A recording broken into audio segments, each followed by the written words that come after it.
dimaksud seburuk-buruknya tempat di muka bumi karena pada umumnya pasar itu menjadi tempat banyak orang bermaksiat. Udah begitu orang banyak lupa dari Allah. Walaupun sebetulnya ada tempat yang lebih buruk daripada pasar. Tempat di mana situ ada pelacuran, itu lebih buruk dari pasar. Tempat di mana situ dijual dengan bebas, diminum dengan bebas, terang-terangan, khamr, diskotik, pub atau bar, itu lebih buruk sebetulnya. Cuman kenapa Nabi SAW menyandingkan atau membandingkan antara kemuliaan pasar dengan kemuliaan masjid dengan keburukan pasar? Kok bukan dengan keburukan tempat pelacuran atau dengan tempat di mana di situ dijual dan diminum dengan bebas, terang-terangan, khamr, minuman keras? Kenapa kok pasar yang dipilih oleh Nabi? Karena ini adalah isyarat dari Rasulullah bahwa tidak ada sesuatu yang bisa memutus dengan cepat hubungan kita dengan Allah kecuali ada urusan dunia. Tidak ada sesuatu yang bisa memutus kita dengan cepat antara kita, hubungan kita dengan Allah kecuali urusan dunia. Karena itu Rasulullah dalam hadis tentang hijrah bagaimana?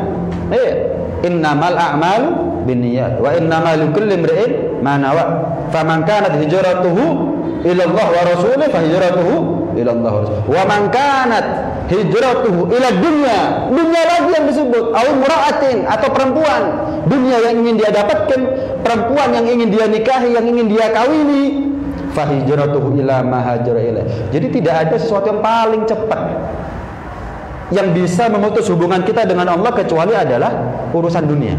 Masjid yang paling bisa memutus kita, membuat kita keluar dari masjid adalah urusan dunia. Urusan dunia. Masuk masjid, tahu-tahu dapat telepon. Waduh, iki biasanya langganan kuwi. Ya apa angkat apa gak ya? Nemen diangkat nemen diangkat urusan masjid iso ikafane engko. Tapi urusan duit iki gak mesti entuk maneh. Telepon ya. Saya mau ngelihati barang di toko. Oh iya, sekarang saya berangkat. Guru mesti payu badan. Tapi yang jelas dia meninggalkan masjid sudah pasti rugi. Terputus iktikafnya. Sudah nggak dapat lagi doanya malaikat. Udah nggak dianggap lagi duduknya dia seperti orang yang sholat. Terputus sudah. Jelas rugi untuk mengejar keuntungan yang belum tentu. Nah, apakah ini orang yang cerdas kira-kira? Apakah ini orang yang bijak kira-kira? Jelas rugi sudah. Rugi akhirat loh ini. Untuk mengejar keuntungan dunia belum tentu lagi. Ya Allah, Pak, saya mau ngelihati. Oh iya, sebentar ya. Saya masih sholat ini berjamaah di masjid, tunggu. Waduh, saya ke susu. Oh, ada toko sebelah. Mungkin kalau buka mungkin jenengan di situ aja. Rezeki nggak bakal kemana kan? Kenapa kita harus bingung? Lagi pula kalau langganan itu suka sama kita, cocok sama kita, ya dia tunggu. Kalau nggak cocok sama kita, nggak nyari kita. Bukan gara-gara kita diganggu masjid untuk bersatu langganan kita jadi kaya kan?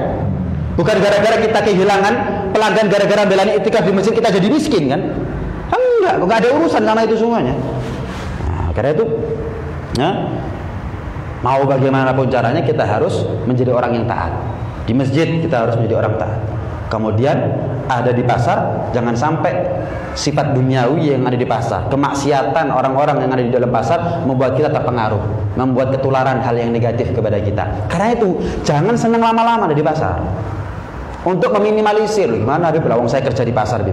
Duh, nggak ada masalah. Bukan berarti syarrul bigha fil ardi aswaquha itu berarti haram, bahaya.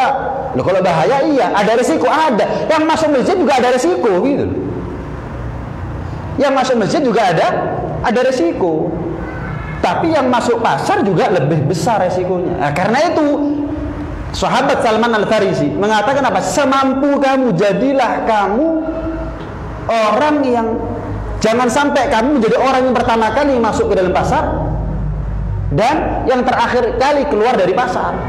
Bukanya paling telat, tutupnya paling cepat. Itu seharusnya. Kenapa? Karena pasar ini sarangnya iblis. Iblis itu punya 9 anak. Iblis itu punya 9 keturunan. Ada satu keturunan yang namanya Zalambur. Ada Khinzib, ada Zalambur, macam-macam, 9 anak. Ya.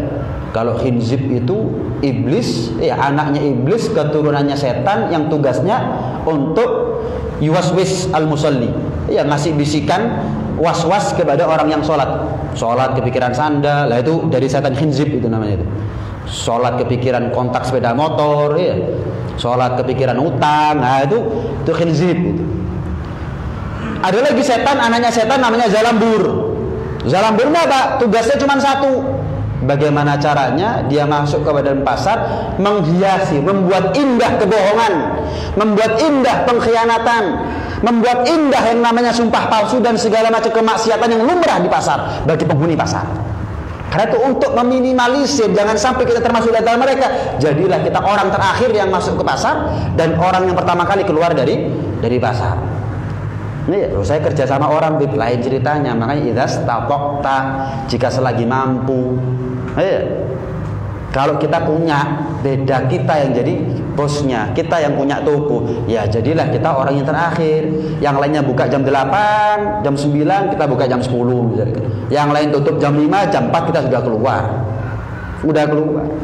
Ngurangi 1 jam, nambah 1 jam sama. Itu bukan membuat kita miskin, ngurangi 1 jam.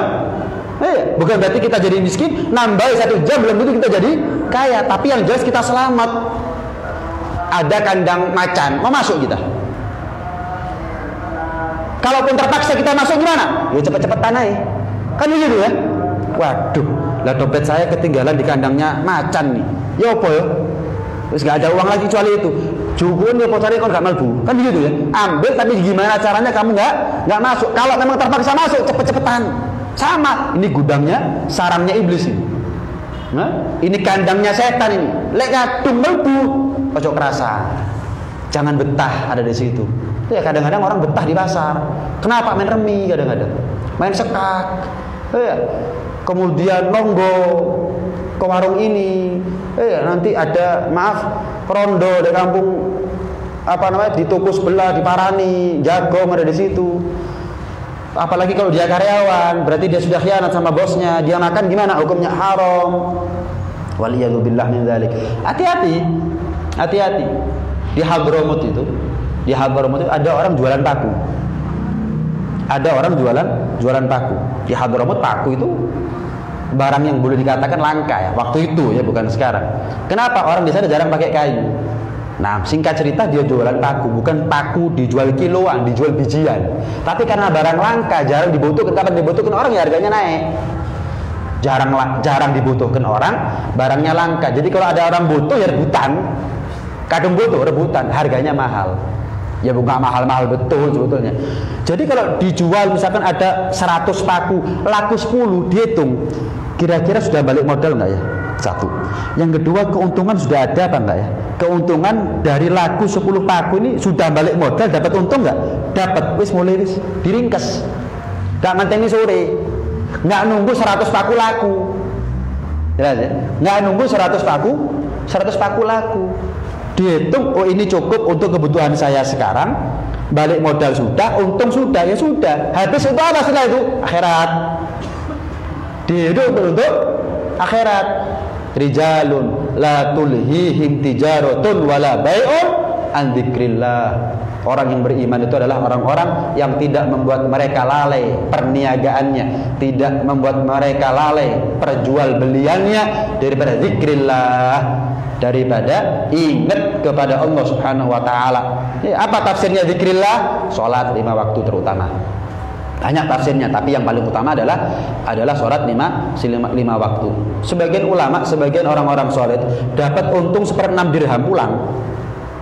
Jadi nggak ada jamnya, masuknya nggak ada jamnya, pulangnya nggak ada jamnya. Pokoknya laku pulang. Misal diceritakan ada seorang ulama jualan kain yang terbuat dari campuran sutra. Baik. Misal dia bawa 10 meter. Kalau sudah laku 2 meter, misalkan ya, cuma sekedar contoh ini, laku 2 meter, dia hitung 2 meter ini sudah balik modal dan untung atau enggak ya? Oh, sudah balik modal dan untung, ya wes, gak ngenteni sing 8 payu. Kalau kita kan enggak ya, baru buka 1 jam, subhanallah, alhamdulillah, jualan kok banter. Kira-kira gimana? Wes mari wes. Kira-kira ya, wes diringkes wes. Wes waya Al-Qur'an saiki. Wes waktunya zikir. Misalkan, oh waktunya sholat duha. oh waktunya berjamaah, waktunya iktikaf di masjid. Enggak. Loh, jam wis payu sak mene. Kira rong jam lumayan kok iki. Nah, itu kita. Kita anteni sampai sore entek iroi barangnya. Ngeletek, mari wis. Yang laku cuma tagih itu tok, sampai sore enggak laku lagi sudah.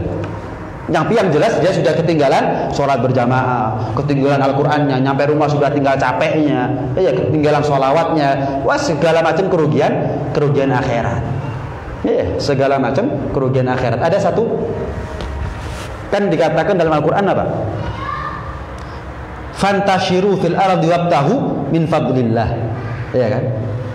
Fa idza qudiyatis shalatu fantashiru fil ardi wabtahu min fadlillah. Kalau sudah dilaksanakan sholat Jumat, maka bertebaranlah kamu di muka bumi di atas dunia, wabtahu min fadlillah, dan carilah daripada kedermawanannya Allah, rezeki, carilah rezeki. Kata Al-Habib Ahmad bin Abdurrahman bin Ali As-Segaf, ayah daripada Al-Habib Al-Imam Al-Qutub Abdul Qadir bin Ahmad As-Segaf Jeddah, itu pernah mengatakan, karena sepatutnya buat kita kalau Jumat jangan tutup total. Pagi tutup nggak apa-apa, setelah Jumatan buka.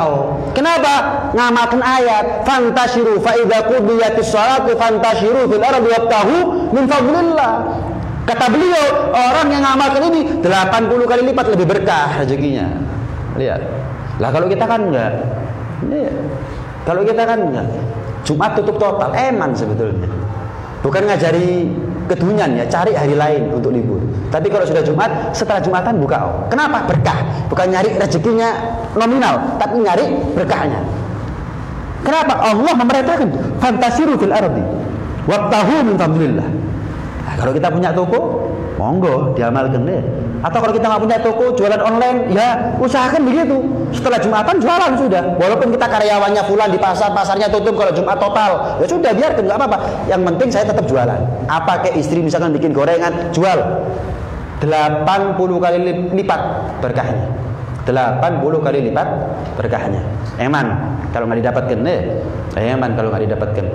Kadang-kadang orang minggu libur, Jumat buka total ada. Sampai Jumatan mepet. Kak ngenteni azan kedua gak budal kadang-kadang. Kak ngenteni donga khotib gak budal kadang-kadang. Kenapa? Mentang-mentang masjidnya dekat sama pasar.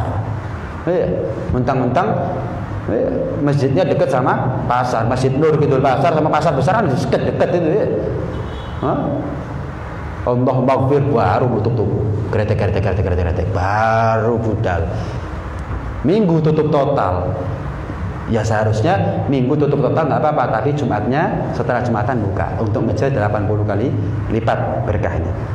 Kemudian dikatakan ulama juga, kalau sudah kamu mendapatkan keuntungan 1/6 dirham danikon, ada istilah perniagaan dalam bahasa Arab, 1/6 dirham. Wis ojo menteni 1/4 dirham, 1/2 dirham, 1 dirham, 2 dirham, ojo 1/6 dirham tutupan. Wis carilah kamu keuntungan akhirat setelah itu. Carilah kamu keuntungan akhirat. Karena itu hadirin sekalian rahmatillah, ayo kapan kita masuk masjid jangan sampai kita menjadi manusia kotor di dalamnya. Kalau kita masuk pasar juga begitu, jangan sampai kita menjadi manusia yang najis di dalamnya. Mau masuk masjid kita harus menjadi orang yang mulia. Sekalipun kita masuk pasar, kita tetap harus menjadi orang mulia. Jangan sampai kapan kita masuk masjid lebih kotor daripada orang masuk pasar. Jadilah kita ini orang yang baik ketika masuk pasar, bahkan kalau perlu lebih baik daripada orang masuk masjid. Paham maksudnya? Kalau kita masuk masjid, jangan jadi orang kotor. Sama, masuk pasar pun jangan jadi orang kotor, apalagi masuk masjid jadi orang kotor. Kalau kita masuk masjid, jadilah orang baik. Masuk pasar, jadi orang baik. Jadi orang baik. Jangan sampai kita masuk masjid, nilainya kita lebih kotor daripada orang yang di pasar. Lebih kotor daripada orang. Jadilah kita ini kapan kita masuk pasar, orang yang lebih baik daripada orang yang di dalam masjid.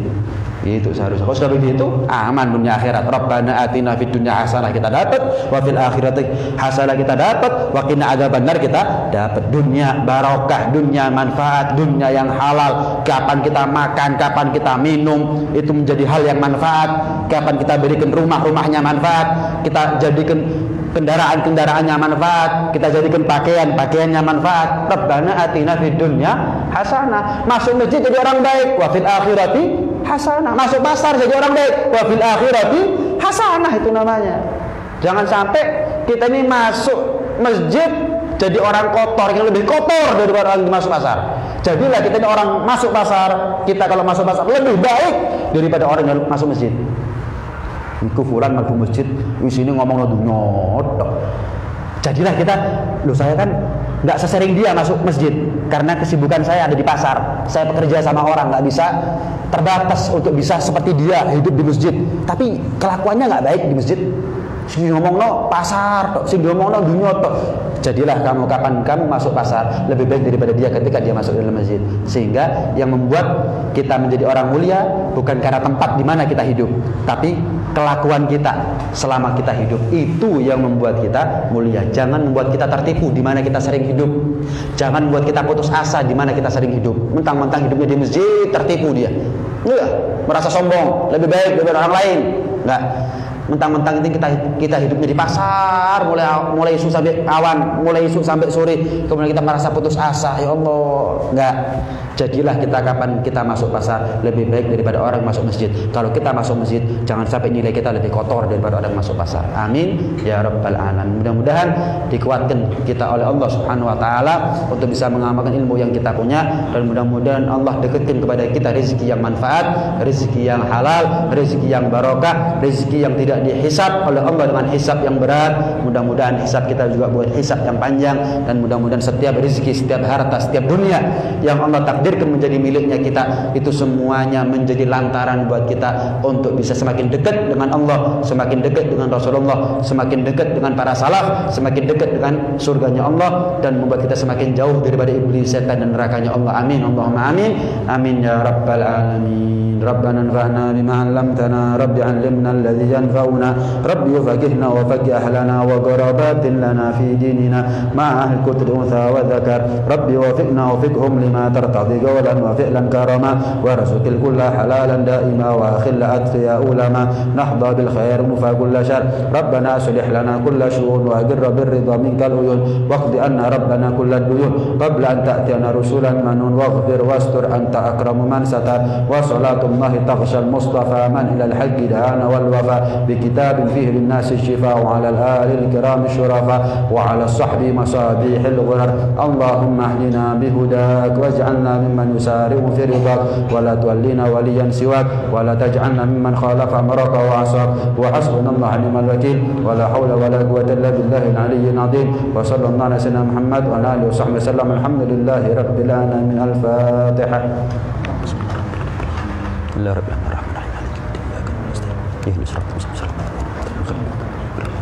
Jangan lupa kalau masuk pasar baca la ilaha illallah wahdahu la syarikalah lahul mulku wa lahul hamdu wa huwa hayyun la yamut bi yadihil khair wa huwa ala kulli syai'in qadir. Allah angkat derajat kita 1 juta derajat, Allah hapus dosa kita 1 juta dosa, dan Allah berikan kepada kita pahala 1 juta pahala.